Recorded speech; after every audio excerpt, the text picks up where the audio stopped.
ओम नमो भगवते वासुदेवाय नमः। नमस्कार, मैं ज्योतिषाचार्य वरुण प्रकाश ज्योतिष के आज के संस्करण में आपका स्वागत करता हूं। मैं बात करूंगा मई महीने के तीसरे ग्रह के गोचर के बारे में। पहला 1 मई को बृहस्पति देव वृषभ राशि में गोचर किए, 3 मई को बृहस्पति देव वृषभ राशि में अस्त हो गए। अब 10 मई को बुध देव का मेष राशि में गोचर होगा। गोचर के बारे में मैं वीडियो क्यों बनाता हूँ? देखिए, हमारे कुंडली में जब हमारी कुंडली बनती है तो में ग्रहों का स्थान निश्चित होता है कि इस ग्रह में, इस खाने में या इस घर में यह ग्रह हैं, वो लग्न के हिसाब से। लेकिन राशि के हिसाब से ग्रहों का स्थान अपना फिक्स है कि एक घर, पहला घर मेष राशि का है, दूसरा घर वृषभ राशि का है, तीसरा घर मिथुन राशि का, ऐसे सबका घर फिक्स है। लेकिन लग्नों के हिसाब से ग्रहों का नंबर बदल जाता है और समय समय पे ग्रहों का गोचर होता है।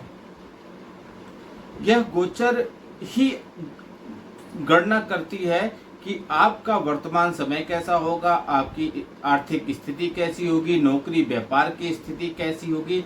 इन सबों मतलब जितनी भी चीजें होती हैं उन सभी चीजों में इन ग्रहों का गोचर का बहुत इंपॉर्टेंट स्थान होता है। आपके लग्न राशि में कौन से ग्रह किस स्थान पे बैठे हैं और उनका कैसी दृष्टि पड़ रही है, ग्रहों का गोचर कब और कितने समय में हो रहा है, कैसा हो रहा है, यही सब चीज होती हैं जो पूरा प्रभाव डालती हैं। बहुत चीजें और भी होती है इसमें, कौन सा ग्रह कारक है, कौन सा ग्रह मारक है। कभी कभी कैसे होता है, कोई ग्रह नीच का होता है लेकिन किसी के साथ उसकी युक्ति बन जाती है और उस युक्ति में उसको उच्च का प्रभाव देना पड़ता है। तो बहुत ऐसे डीपली, बहुत बारीक अध्ययन होते हैं, एक दो फैक्टर नहीं होते हैं, बहुत कई फैक्टर होते हैं। और यह वही बता सकता है जिसका लगातार अभ्यास हो, उसने बहुत अच्छे अध्ययन किया हो, बहुत समय से समाज में परोपकार और सेवा का अवसर दे रहा, उसके साथ ही। अन्यथा 2-3 बारीक चीजें लोग समझ जाते हैं, 2-3 छोटी छोटी चीजें समझ जाते हैं और ज्योतिष विज्ञान को एकदम खराब फैलाते हैं, गलत गलत बातें बताते हैं। उनका उद्देश्य सिर्फ धन अर्जन करना होता है, कैसे भी सामने वाले को कुछ भी कह के वहां से कुछ पैसे हमको प्राप्त हो जाए। उनका उद्देश्य सिर्फ मात्र इतना होता है।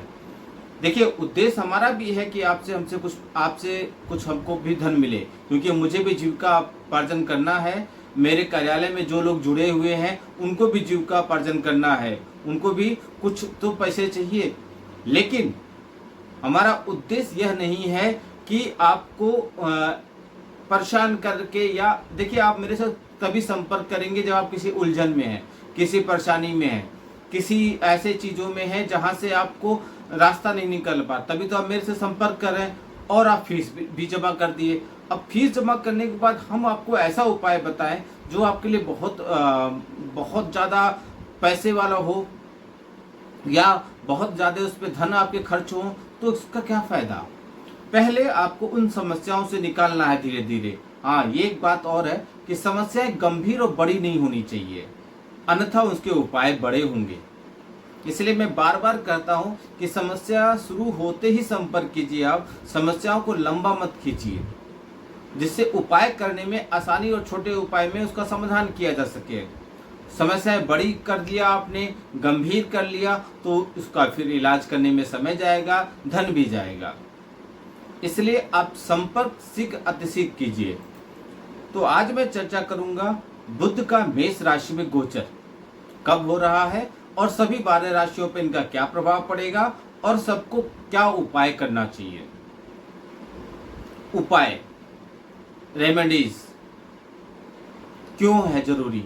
उपाय तत्काल रूप से आपको लाभ दिलाने में बहुत सहायक होता है। उदाहरण के तौर पे समझिए, अगर आप किसी चीज में बीमार हैं तो आप डॉक्टर के पास जाते हैं, फीस भरते हैं। तो आप मेरे पास आए, फीस भरे, फिर मैंने आपका कुंडली का विश्लेषण किया, यानी कि डॉक्टरी भाषा में करें तो मैंने आपका पूरा रिपोर्ट देखा, फिर आपको मैंने उपाय बताया डॉक्टर की भाषा में, फिर आपको मैंने मेडिसिन दिया। मेडिसिन में यह बताया जाता है कि यह दवा सुबह खाली पेट खाइएगा, ये वाली दवा आप ब्रेकफास्ट करने से पहले, ये वाली दवा आप खाना खाने के बाद, ये वाला खाना खाने से पहले, या सोने से पहले, या इस मतलब कई तरह की बातें बताई जाती हैं। और आपको उसी अनुसार वो दवाओं का सेवन करना पड़ता है, क्योंकि आपको लाभ चाहिए, बीमारियों से मुक्ति चाहिए। इसी तरीके से उपाय होते हैं, उपाय भी आपको उन समस्याओं से निकाल देती हैं। ज्योतिष तो ऐसा भी बता सकता है कि आपको डॉक्टर की भी जरूरत नहीं पड़ेगी, मतलब कि आपको डॉक्टर तक जाने की जरूरत नहीं पड़ेगी। आपको बीमारियों से पहले उसके उपचार और बचाव की तरीका बता दिया जाएगा। अगर आपको उसका आप ईमानदारी से पालन करते हैं और ईमानदारी से उसको निभाते हैं, तो आपको डॉक्टर के पास जाने की भी जरूरत नहीं पड़ेगी। एक बात और समझिए, अगर आपकी कुंडली में किसी ने कह दिया यह ग्रह खराब है या यह ग्रह जीवन भर आपको नीच का प्रभाव देगा, या एक उदाहरण के तौर पर सोचिए, आपको एक घर बनाना है, आपका सपना है एक आपका खुद का घर हो, बंगला हो, और आपके ग्रहों की स्थिति आपको जीवन में कभी आपका स्वयं का घर नहीं बता रही है, तो क्या आपको घर नहीं मिलेगा? क्या आप निराश होकर बैठ जाएंगे? बिल्कुल नहीं। इसी सब चीजों के लिए मंत्र, बहुत तरह से रत्न होती हैं, अंगूठियां होती हैं, मालाएं होती हैं, रुद्राक्ष होती हैं, बहुत पेड़ों की जड़ें होती हैं, बहुत सब्स्टिट्यूट ऑप्शन होते हैं, बहुत तरह के पूजा पाठ होते हैं। उन चीजों को करके भी आप अपने जीवन में वो सारी खुशियां प्राप्त कर सकते हैं जिसकी आपकी अभिलाषा है, जिसको आपका ग्रह गोचर कुंडली का बोल रहा है कि नहीं मिलेगा, उसको भी मैं आपको दिलाने की गारंटी देता हूं। बशर्ते 3 बातों का ध्यान देना पड़ेगा आपको। ईश्वर पर भरोसा, ईश्वर के बारे में गलत बातें मत बताइए कि अरे हमारे भगवान ने ही खराब कुंडली बना दिया, हम क्या करें, भगवान ने, ऐसा नहीं। ईश्वर को आप बोलिए कि आप ईश्वर, आपने जो दिया, कम से कम मेरे हाथ पैर तो सही हैं, हम आराम से देख सकते हैं, चल सकते हैं, बोल सकते हैं, क्या ये कम है? तो कम आप ईश्वर को हमेशा जो मिला उसके लिए हमेशा धन्यवाद बोलिए। किसी को गुस्सा मत दिलाइए। आप उनको धन्यवाद देंगे, खुश होंगे, कुछ और दे देंगे, खुश करने की कोशिश कीजिए। दूसरा, जो उपाय या रेमेडीज बताया जाए उसको उसी नियम हिसाब, जैसा मैंने आपको दवाइयों के बारे में उदाहरण देके बताया, वैसे ही आपको उसका पालन करना पड़ेगा नियम के साथ। कोई बहुत लंबा नहीं होता है, 2 दिन, 4 दिन, 8 दिन, 10 दिन का। कलयुग में, और तीसरा मैं बताऊं, तीसरा यह है कि नियम का पालन, उतने समय आपको जो नियम का पालन बताया जाए वह कीजिएगा।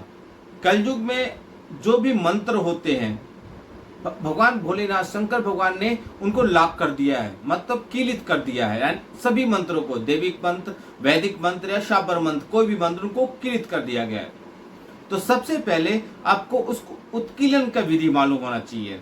उत्कीलन का मतलब उस चाबी के बारे में मालूम होना चाहिए जिससे वो मंत्र की आप ओपन करेंगे, फिर वो मंत्र की शक्ति जब आप जप करेंगे तो उस मंत्र की शक्ति आपको प्राप्त होगी, मंत्र सिद्ध हो जाएगा। आमतौर पे और युगों में, द्वापर युग, त्रेता युग, सतयुग में मंत्र को मान लीजिए कि एक बार जपने से आपको सिद्धि मिलती थी, कलयुग में उसी मंत्र को 4 गुना बार जपना पड़ता है, तब जाके मंत्र सिद्ध होगा। और उसके बाद उस मंत्र जितने बार आप जपें उसका 10% यानी कि दशांश आपको हवन करना है, तब जाके मंत्र सिद्ध होगा। अब इतनी कठिन काम, अगर और काफी नियम, ब्रह्मचर्य का नियम करना है, एक टाइम भोजन करना है, उसी स्थान पे आपको विश्राम करना है जिन स्थान पे आप कर रहे हैं, कई चीजों का आपको भोजन में और बाहर के वातावरण में कई चीजों में सावधानी बरतनी है, वस्त्र कैसे धारण करना है, कैसे करना, बहुत नियम है। अगर आप कब ये कर सकते हैं तो मेरे द्वारा उपचार प्राप्त कर लीजिए, मैं आपको तरीका बता दूंगा। अगर आप नहीं कर सकते तो ईश्वर ने एक और विधान बनाया है कि आप ब्राह्मणों के द्वारा आपके लिए पूजा पाठ करा सकते हैं। आपने देखा होगा ब्राह्मण लोग बहुत तरह के पूजा पाठ कराते हैं। जैसे एक उदाहरण के तौर पे समझ लीजिए कि आपको रुद्राभिषेक कराना है तो कोई ना कोई तो ब्राह्मण ही कराएगा ना, क्योंकि आपको विधि नहीं मालूम। अगर ब्राह्मण उसमें त्रुटि करता है तो उसका सारा दोष उस ब्राह्मण को जाएगा। आप संकल्प लीजिए, जहां भी बैठे हैं वहां से आप ये संकल्प लीजिए। संकल्प की क्या विधि है वो मैं आपको बताऊंगा, नाम और गोत्र आपको मालूम होना चाहिए, बस वो संकल्प लीजिए। आपके लिए हमारे कार्यालय से पूजा किया जाएगा, आपकी ग्रहों की शांति का अनुष्ठान किया जाएगा, या जो भी समस्या है उसके अनुसार किया जाएगा, और आपको 100% रिजल्ट देने का मैं गारंटी देता हूं। लेकिन आपको करना पड़ेगा स्वयं, पहला कदम तो आपको ही बढ़ाना है। कभी कभी मैं किसी को रत्न की सुझाव देता हूं कि आप यह रत्न पढ़िए, आपके लिए बहुत ही फलदायक होगा, तत्काल रूप से आपको लाभ मिलेगा। लेकिन ज्योतिष शास्त्र को कुछ लोगों ने इतना गंदा करके रखा है कि अगर मैं उनको ये सजेशन देता हूं तो उनको लगता है ये रत्न बेचने का व्यापार कर रहे हैं। इनका उद्देश्य तो किसी तरीके से रत्न बेचने का है नहीं, आपकी वो ग्रहों की शक्ति कमजोर थी, उसको शक्ति देने का काम मैं कर रहा हूं, और अभिमंत्रित करके वो रत्न दिया जाएगा आपको। लेकिन जो लोगों ने खराब किया, पैसे कमाने के लिए गलत गलत बातें बता दी, बहुत ऐसे लोग हैं, मैंने इनको बात पहनाया, उनको पहनाया, कहीं आपसे हमको भी उपचार सही नहीं मिला तो क्या करेंगे, कहीं आप धोखा तो नहीं दे देंगे, कहीं आप फीस जमा करने के बाद कुंडली का विश्लेषण देंगे, तरह तरह के। ये क्यों? क्योंकि लोगों ने अल्प ज्ञान की वजह से ज्योतिष को इतना खराब कर रखा है कि जो अच्छा करना भी चाहता है वो भी शक की निगाह में, शक की दृष्टि से देखा जाता है। मेरा उद्देश्य आपको जीवन में खुशियां बनना है, आपको जीवन में से दुख दूर करना है, आपको हमेशा आगे बढ़ाना है। और जब आप आगे बढ़े होंगे तो आप मुझे खुशी न खुशी न जाने क्या चीज दे देंगे। इसलिए आप समय व्यर्थ मत कीजिए, फोन उठाइए, संपर्क कीजिए और इसका लाभ उठाइए। मेरा उद्देश्य आपसे सिर्फ फीस लेना ही सिर्फ नहीं है, मेरा उद्देश्य आपके जीवन से आने वाली समस्याओं को, कठिनाइयों से आपको निकालना है। जब आप खुश होंगे, आप वहां से भली प्रकार अच्छी सावधानी से निकलेंगे, तो आप लोगों में यह बात तो जरूर बताएंगे कि मैंने इस ब्राह्मण से संपर्क किया था, उन्होंने बहुत अच्छा उपदेश दिया। और आपको ईश्वर पे, ज्योतिष पे भरोसा होगा, आपको भरोसा होगा। 2-4 लोगों को और बताएंगे। जिन लोगों ने विदेशी ताकत को, बहुत मैंने ऐसे वीडियो देखा कि विदेशी कुछ शब्द हैं, इनको आप उच्चारण कीजिए, आपको धन मिलेगा। अरे आपके लिए इतना कुछ है, हमारे देश में इतने ग्रंथ, इतनी शक्तियां कि आपको विदेशों पे निर्भर होने की जरूरत ही नहीं है। बट आप शॉर्टकट ढूंढते हैं, शॉर्टकट से जल्दी से आपको जहां से रिजल्ट मिल जाए वह आप ढूंढते हैं। तो शॉर्टकट से जीवन नहीं चलता है। क्षण भर की आप खुशियां पा सकते हैं, लॉन्ग टर्म के लिए आप खुशियां नहीं पा सकते। इसीलिए तो मैं बोला, आप शॉर्टकट ढूंढते, यानी कि आपको कर नहीं पा रहे वो अनुष्ठान, तो आप संकल्प लीजिए, हमारे द्वारा कराइए, हम जिम्मेदारी लेते हैं। आप वो भी नहीं करेंगे और समस्याओं से ग्रसित भी रहेंगे, तो समाधान कैसे मिलेगा प्रभु?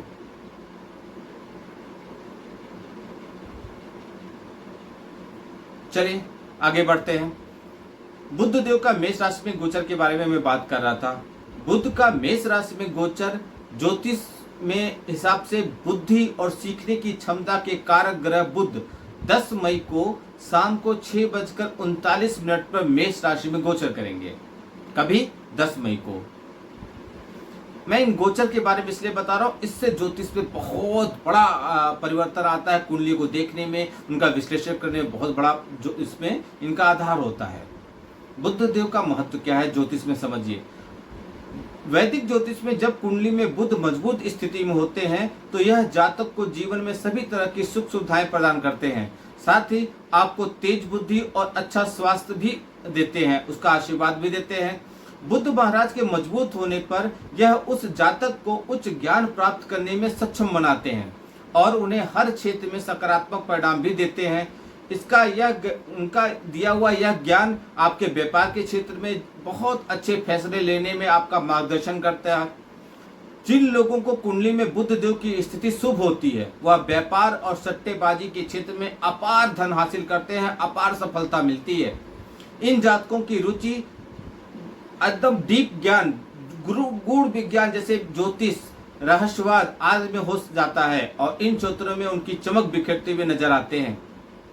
इसके विपरीत जिनका बुध ग्रह जब राहु, केतु तथा मंगल जैसे अशुभ ग्रहों के साथ स्थित होते हैं तो जातक के जीवन में सभी क्षेत्रों में कदम कदम पर समस्याएं और चुनौतियों का सामना करना पड़ता है। हालांकि यदि मंगल ग्रह और बुध ग्रह एक साथ युक्ति करते हैं तो जातक को बुद्धि की कमी देखने को मिलती है, साथ ही इनका स्वभाव आवेग और आक्रामक हो जाता है। अब देखिए राशि अनुसार सभी राशियों पे बुध देव का ये गोचर का क्या प्रभाव पड़ेगा और आपको क्या उपाय करना है। आगे बढ़ने से पहले मैं बताऊं, यह आपकी नाम राशि और चंद्र राशि दोनों पर संयुक्त रूप से आधारित है। अगर आपकी कुंडली में यह अच्छे से मैच नहीं करता, अगर आपकी राशि पे मैच नहीं करता, तो आप कुंडली का विश्लेषण कराइए, क्योंकि लग्न में ग्रहों की स्थिति देखना बहुत आवश्यक हो जाएगा। तो पहली राशि है मेष राशि। मेष राशि के लिए बुध आपके तीसरे और छठे भाव के स्वामी है, और यह गोचर आपके लग्न भाव यानी कि पहले भाव में हो रहा है। बुध का मेष राशि में गोचर होने की वजह से कार्य क्षेत्र के दृष्टि में आपका बहुत सकारात्मक परिणाम मिलेगा। जिन जातकों का अपना व्यापार है, इस अवधि में अच्छा लाभ कमाएंगे। और लेकिन एक बात है, लाभ और हानि भी होगी, आपको प्रतिशत 50-50 रहेगा। आपके लिए बहुत जरूरी होगा कि आर्थिक जीवन की बात करें तो बुध गोचर के दौरान आपके खर्चों में वृद्धि होगी और आपके सामने लोन या कर्ज लेने की स्थिति आ सकती है। प्रेम जीवन को देखें तो बुध गोचर की अवधि में आप पार्टनर के साथ रिश्तों में मिठास बनाए रखने में कठिनाई का अनुभव कर सकते हैं। स्वास्थ्य के दृष्टिकोण से यह गोचर आपके लिए थोड़ा मुश्किल लग सकता है, क्योंकि इस दौरान आपके सिर में दर्द, तांत्रिक तंत्र से जुड़ी हुई समस्याएं आपको परेशान कर सकती हैं। आप उपाय कीजिए, प्रतिदिन 41 बार कम से कम ओम बुधाय नमः इस मंत्र का जाप कीजिए। मैं दोबारा बता दे रहा हूं, ओम बुधाय नमः। कुछ लोग बुद्धाय बोलते हैं, बुद्धाय गौतम बुद्ध के नाम से संबंधित हो जाता है, तो वह मंत्र नहीं है, बुधाय है। इस मंत्र का जाप कीजिए। दूसरी राशि है वृषभ राशि। वृषभ राशि के जातकों के लिए बुध आपके दूसरे और पांचवें भाव के स्वामी हैं, जो आपके 12वें भाव में गोचर करने जा रहे हैं। समान रूप से बुध का मेष राशि में गोचर सफलता और प्रगति की दृष्टि से ज्यादा अच्छा नहीं कहा जाता है। आशंका है कि मेष राशि में बुध के प्रवेश की अवधि में आप कैरियर में अच्छी सफलता प्राप्त करने की स्थिति में न हो, और ऐसे में आपको समस्याओं का सामना करना पड़ सकता है। इन जातकों को आर्थिक जीवन में हानि हो सकती है, इसलिए आप सतर्क रहिए। प्रेम जीवन की बात करें तो इस दौरान आपका रिश्ता उतार चढ़ाव से भरा रहेगा, क्योंकि आपके पार्टनर से बहस या विवाद होने की आशंका है। स्वास्थ्य के लिए बुध का यह गोचर कठिन रहने की संभावना है, क्योंकि आपको सिर दर्द और ब्लड प्रेशर की समस्याएं परेशान कर सकती है। आप उपाय के तौर पर बुधवार के दिन बुध ग्रह के लिए हवन और यज्ञ कीजिए। अगली राशि है मिथुन राशि। मिथुन राशि के जातकों के लिए बुध आपके पहले और चौथे भाव के स्वामी हैं, जो आपकी 11वें भाव में गोचर करने जा रहे हैं। बुध का मेष राशि में गोचर होने की वजह से आपको इस अवधि में हर कदम पे भाग्य का साथ मिलेगा, जिसके चलते आप दिन प्रतिदिन ताकतवर होते चले जाएंगे। करियर के क्षेत्र में आप भाग्यशाली साबित होंगे, क्योंकि आपको नौकरी में प्रमोशन और अन्य लाभ मिलने के योग बनेंगे, जो कि आपको प्रसन्नता आपकी बढ़ाएगी। बात करें तो आर्थिक जीवन की, तो मिथुन राशि वाले अपने काम में जो भी मेहनत कर रहे हैं, उन्हें उसके माध्यम से अच्छा लाभ मिलेगा। प्रेम जीवन की दृष्टि से बुध का मेष राशि में गोचर के दौरान आप पार्टनर के साथ अच्छे रिश्तों का आनंद लेते हुए दिखाई देंगे। ऐसे में आप और आपका पार्टनर एक दूसरे के काफी करीब आएंगे। बुध का गोचर आपकी सेहत के लिए अच्छा रहेगा, क्योंकि इस अवधि में आप ऊर्जावान और जोश से भरे रहेंगे। फिर भी आप उपाय कीजिए। उपाय के तौर पर शनि ग्रह के लिए शनिवार के दिन यज्ञ कीजिए, या हवन कीजिए।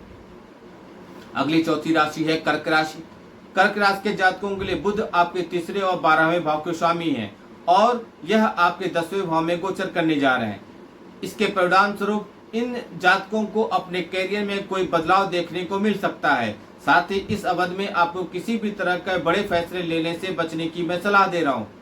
बुध का मेष राशि में गोचर आपके कैरियर के क्षेत्र में परिवर्तन लेकर आ सकता है, क्योंकि इस दौरान आप अपनी पसंद के अनुसार नौकरी में बदलाव कर सकते हैं। अगर आप खुद का व्यापार करते हैं तो संभव है बुध गोचर की अवधि में आप मनचाहा लाभ पाने में पीछे रह जाएंगे, यानी कि लाभ प्राप्त करने में आपकी कमी आएगी। आप मनचाहा लाभ प्राप्त नहीं कर पाएंगे। प्रेम जीवन के लिहाज से इस गोचर के दौरान आपको पार्टनर के साथ रिश्तों में अहंकार से जुड़ी समस्याओं का सामना करना पड़ सकता है। ऐसे में आप तनाव में आ सकते हैं। स्वास्थ्य की बात करें तो कर्क राशि वालों को इस समय गले में संक्रमण और तांत्रिक तंत्र से जुड़ी समस्याएं घेर सकती हैं, इसलिए अपनी सेहत के प्रति आप सजग रहिए। उपाय के तौर पर प्रतिदिन ओम चंद्राय नमः का 11 बार आप जप कीजिए। अगली राशि है सिंह राशि। सिंह राशि के जातकों के लिए बुध आपके दूसरे और 11वें भाव के स्वामी हैं और यह आपके 9वें भाव में गोचर करने जा रहे हैं। बुध का मेष राशि में गोचर आपके 9वें भाव में होने की वजह से आप नए दोस्त बनाने के साथ साथ नए लोगों के संपर्क स्थापित करने में सक्षम होंगे। हालांकि यह जातक अपनी बुद्धि के दम पर अपने दोस्तों का सामने समर्थन प्राप्त कर सकेंगे। करियर के क्षेत्र में बुध गोचर के दौरान आप काम में की गई मेहनत का बदौलत अपार सफलता प्राप्त करते हुए नजर आएंगे।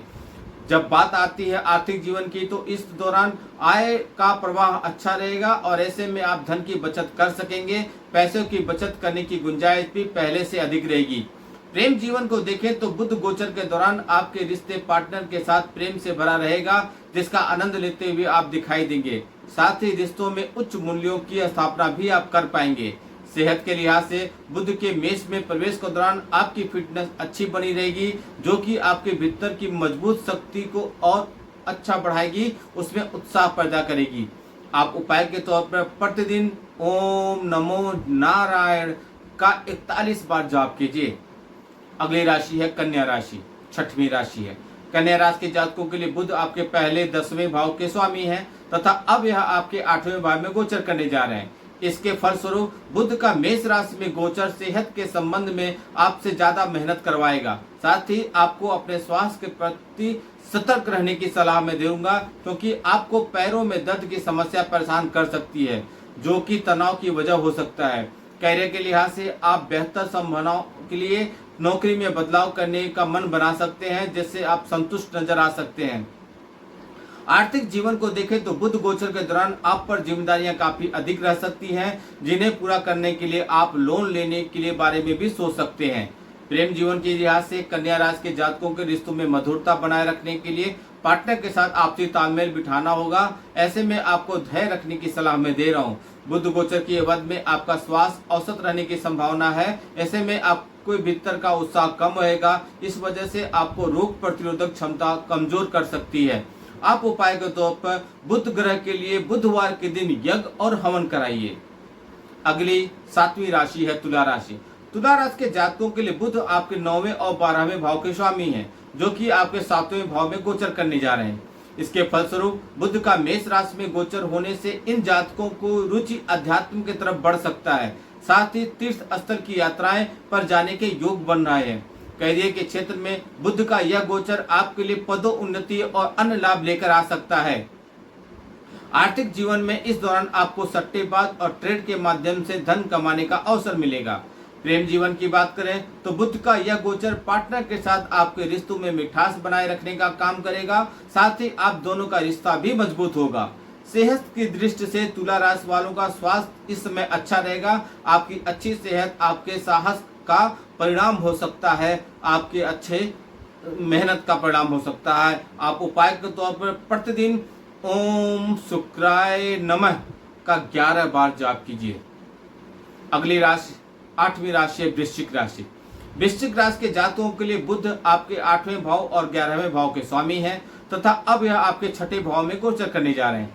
ऐसे में इन जातकों को घर परिवार में अत्यधिक विवाद या मतभेद का सामना करना पड़ सकता है। बात करें कैरियर की तो बुध गोचर की अवधि में आप पर नौकरी का दबाव काफी अधिक हो सकता है जिसकी वजह से काम का बेहद व्यस्त शेड्यूल होने की संभावना है। जिन जातकों का अपना व्यापार है उन्हें इस दौरान अच्छा लाभ कमाने की राह में समस्याओं का सामना करना पड़ सकता है, इसलिए सोच समझकर आगे बढ़िए। आर्थिक जीवन की दृष्टि से बुध के मेष राशि में प्रवेश करने से आप पर्याप्त धन कमाने में असफल रह सकते हैं। ऐसे में लोन या कर्ज लेने का रास्ता चुन सकते हैं जिससे आप पर आर्थिक बोझ बढ़ने की आशंका है।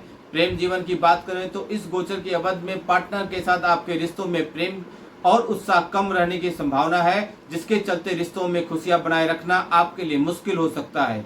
इस दौरान अपनी सेहत अच्छी बनाए रखने में आप सक्षम होंगे, लेकिन बुध का यह गोचर आपके सामने ऐसी स्थिति लेकर आएगा जहां आप अपनी माता का स्वास्थ्य को लेकर धन खर्चा करेंगे। आपको भुगतना पड़ेगा, आपने लोगों को धोखा देकर धन अर्जित किया है। उपाय के तौर पर प्रतिदिन ओम भौमाय नमः का 11 बार जप कीजिए। अगली और 9वीं राशि है धनु राशि।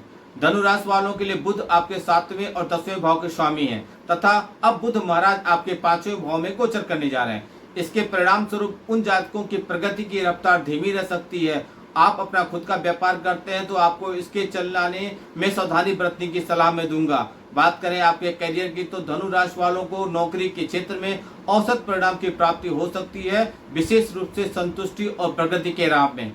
अगर आप खुद का व्यापार करते हैं तो आपको पार्टनर के साथ समस्याओं और बाधाओं का सामना करना पड़ सकता है। आर्थिक जीवन के लिहाज से धनु राशि वालों को धन कमाने की रफ्तार औसत रह सकती है, साथ ही आप औसत रूप से बचत भी कर सकेंगे। बुध का मेष राशि में प्रवेश के दौरान आपका व्यवहार अहंकार से भरा रह सकता है, जिसकी वजह से आप खुद ही रिश्तों को बेकार की फालतू समस्या रिश्तों में पैदा कर देंगे। साथ ही आप दोनों के बीच आपसी तालमेल की कमी रहेगी। सेहत के लिहाज से आपका रोग प्रतिरोधक क्षमता कमजोर रहेगा, इसकी वजह से आप एलर्जी के शिकार हो जाएंगे। उपाय के तौर पे गुरुवार के दिन भगवान शिव के लिए यज्ञ और हवन कीजिए। अगली और 10वीं राशि है मकर राशि। मकर राशि के जातकों के लिए बुध आपके 6ठे और 9वें भाव के स्वामी हैं, जो अब आपके 4थे भाव में गोचर करने जा रहे हैं। बुध के मेष राशि में प्रवेश से आप जो भी पैसा अपने घर पर लगाएंगे उसके माध्यम से आपको अच्छे लाभ मिलेंगे। कैरियर के लिहाज से काम में भी की गई मेहनत का फल आपको पदोन्नति के रूप में मिलने की संभावना है। मकर राशि के जो जातक व्यापार करते हैं वह अच्छा खासा लाभ कमाने में सक्षम होंगे, जिससे आप खुश नजर आएंगे। आर्थिक जीवन से यह जातक भाग्यशाली साबित होंगे, क्योंकि आप धन कमाने के साथ साथ बचत भी कर पाएंगे। प्रेम जीवन को देखें तो इन जातकों का पार्टनर के साथ रिश्ता प्रेम और आनंद से पूर्ण रहेगा। आपको उनके साथ बिताते हुए बहुत अच्छे अवसर मिलेंगे, अच्छे पल मिलेंगे। मकर राशि वालों का स्वास्थ्य अच्छा रहेगा, आप फिट दिखाई देंगे। इन जातकों को अपने माता के साथ समय बिताने की सलाह मैं दूंगा।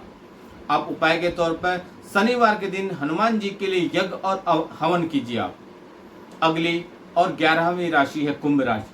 कुंभ राशि के जातकों के लिए बुध आपके 5वें और 6ठे भाव के स्वामी हैं, जो कि अब आपके 3रे भाव में गोचर करने जा रहे हैं। बुध मेष राशि में गोचर की वजह से आपको तरक्की पाने में देरी का सामना करना पड़ेगा। कैरियर की बात करें तो इन लोगों से काम में गलती होने की आशंका है और यह नौकरी में बढ़ते दबाव एवं व्यस्त कार्यक्रम की वजह से हो सकता है, जिसके चलते आपको करियर के क्षेत्र में समस्याओं का सामना करना पड़ सकता है। जो जातक व्यापार करते हैं उन्हें बुध गोचर के दौरान औसत रूप से लाभ मिलेगा, साथ ही आपको नुकसान होने की भी आशंका है। आर्थिक जीवन में कुंभ राशि के जातकों के सामने काफी खर्चे आ सकते हैं और आपको अपनी संतान के स्वास्थ्य पर भी धन खर्चा करना पड़ सकता है। रिलेशनशिप को देखें तो बुध गोचर के दौरान आपका ध्यान रिश्ते से थोड़ा हट सकता है, क्योंकि आपको साथी के साथ विवाद का सामना करना पड़ सकता है, जिसकी वजह से आप तनाव में आ जाएंगे। कुंभ राशि के जातकों को इस अवधि में पैरों में दर्द की समस्या परेशान कर सकती है। आप उपाय के तौर पर प्रतिदिन ओम वायुपुत्राय नमः का मंत्र का जाप कीजिए। अगली राशि है मीन राशि। मीन राशि अंतिम राशि है। मीन राशि के जातकों के लिए बुध आपके 4थे और 7वें भाव के स्वामी हैं। बुध महाराज अब आपके 2रे भाव में गोचर करने जा रहे हैं। इसके परिणाम स्वरूप बुध के मेष राशि में प्रवेश करने के दौरान आपको जीवन साथी के साथ समस्याओं से जूझना पड़ सकता है, साथ ही बिजनेस में भी गिरावट देखने को मिल सकता है। कैरियर के लिहाज से इस अवधि में नौकरी में आपकी स्थिति ज्यादा अच्छी न रहने की संभावना है, क्योंकि आप पर काम का बोझ बहुत ज्यादा रहेगा। आर्थिक जीवन में बुध का यह गोचर आपके लिए काफी मात्रा में खर्चे लेकर आ सकता है, जो कि बेकार के होंगे। जिन जातकों का अपना व्यापार है उन्हें इस दौरान काम में लापरवाही बरतने की वजह से हानि उठानी पड़ सकती है। बात करें आपके प्रेम जीवन की तो मीन राशि वालों का रिश्ता अपने पार्टनर के साथ ज्यादा अच्छा रहने की अनुमान है। बुध गोचर के दौरान इस राशि के जातकों को अपनी आंखों की जांच करवानी चाहिए समय समय पर, और उपाय के तौर पर आप बृहस्पतिवार के दिन बुजुर्ग ब्राह्मण को दान दीजिए। इन सब उपायों करने से आप इसका लाभ उठा सकते हैं। बुधदेव का गोचर के बारे में मैंने विस्तार पूर्वक सभी राशियों के बारे में बताया। इसके माध्यम से आपको बहुत लाभ मिल सकता है, बशर्ते आप निष्ठा के साथ आप कीजिए। 10 मई को बुधदेव का गोचर हो जाएगा। 10 मई को शाम को 6:39 को बुधदेव मेष राशि में गोचर कर जाएंगे। आप लोग वीडियो को लाइक नहीं कर रहे हैं बंधु, जितना आप लाइक बटन दबाएंगे उसी हिसाब से फेसबुक पे, ट्विटर पे, इंस्टाग्राम पे या यूट्यूब पे हमको प्रमोशन मिलेगा, हमको लोग आगे बढ़ाएंगे, हमारे वीडियो को ज़्यादातर लोगों तक पहुंचेगा, जिससे बाकी लोग भी इसका लाभ उठा सकें। इसलिए वीडियो को आप लाइक कीजिए, कमेंट कीजिए, सब्सक्राइब कीजिए, शेयर कीजिए, जिससे सभी लोग इसका लाभ उठा सकें, समाज में सकारात्मक बढ़े, हर धर्म समुदाय से जुड़े लोग इसका लाभ उठा सकें।